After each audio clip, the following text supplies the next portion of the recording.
I have to be honest here, scaling graphy queries is something I would say nobody has really solved. Maybe it's not actually solvable. What about like triple stores? Do they solve it? I don't think so.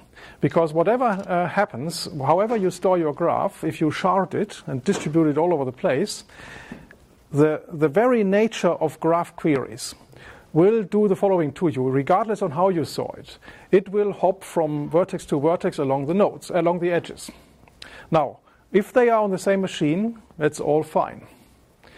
But the moment you happen to have distributed in another way, you run into serious data locality problems.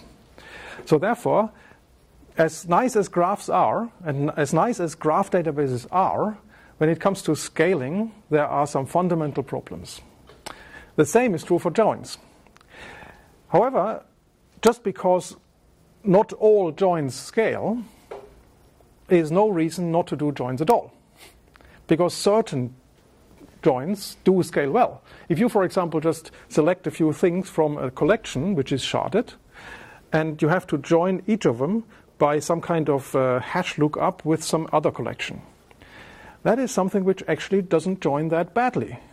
Because what you do is you run through the original collection by just telling all the shards, give me blah blah, and you organize a pipeline that stuff comes in and you get a stream of things.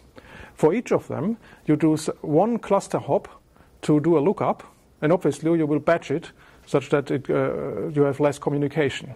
But that is all eminently doable. So if you have a query optimizer which thinks about the distribution and acts accordingly and can schedule things to the different servers, then that type of query scales easily.